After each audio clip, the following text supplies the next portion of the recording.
Dribble on there? No, probably not. I'm just kind of waiting for you to move. You know, it's gonna.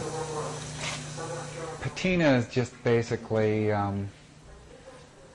it's just a coating on the metal, and it's classic patinas are some kind of chemical that bonds with the metal. It colors the metal, almost always colors. It has something to do with color, and usually it's kind of from the Renaissance. And actually, the term is Indian. It's, you know, from India, Indian patna, and it's from, well, I think a lot of times they would intentionally bury a piece of bronze or brass to get some kind of a color on it.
We just proposed having 2 stainless steel rods that would go down into the concrete, be mounted into the concrete, and we decided to have them threaded on the ends, and they just thread into a couple of stainless steel nuts that were welded in under his toes so that those rods wouldn't be sticking out all the time, so we could set them down and wouldn't have to lay them down all the time.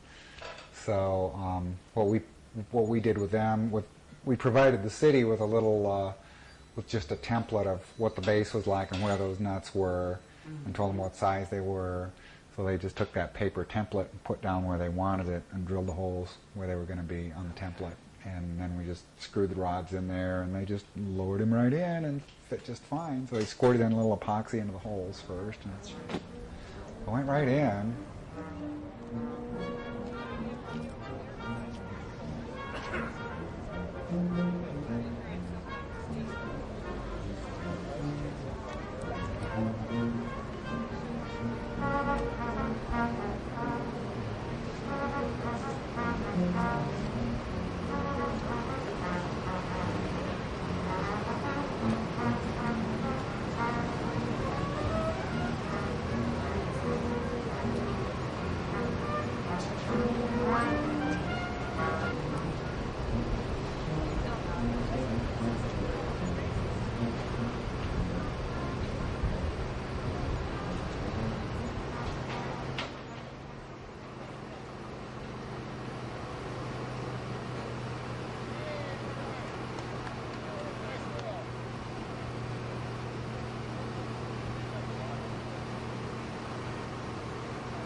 Steve Maxon and Doris Park. They worked together there at Max Cast. And instead of just taking a picture and starting right out from that, why they went and got videos checked out of the library to see how my father looked and how he looked when he moved about. And also they got copies of his books, so they read about him, so they had a much better feel for what he was like. And they said it helped him quite a little bit. I won't go into much detail because they can answer these questions for you, but I was curious about how they proceeded. And they said that an armature frame had to be constructed first, and that consisted of plywood, styrofoam over that, and clay on top of that. And then the metal on it was silicone, manganese, bronze. I won't say much about that other than 95% of the covering is bronze, 1% is magnesium, and 4% is silicone. I'm just so proud that my father received this fine recognition in light of his many contributions to the community. And I know, and many of you do too, that know Dad, or knew him, that he would have said it should have gone to somebody else. And that is sincere when he say that. I know he's an athletic Hall of Fame at the university here, highly deserving of being there. And he got wind of the fact that the fellows were trying to promote him for acceptance into the Hall of Fame. And he said somebody else should do it. He went to the coach and told him he thought somebody else should have it. But he got it. He's very deserving of it. But that's just the type of person he is, and very sincere when he would say that. Well, I'm going to finish up by saying something that my father repeated oftentimes. I'll say it myself. Never forget your friends. Well, you certainly didn't forget him. Thank you again ever so much.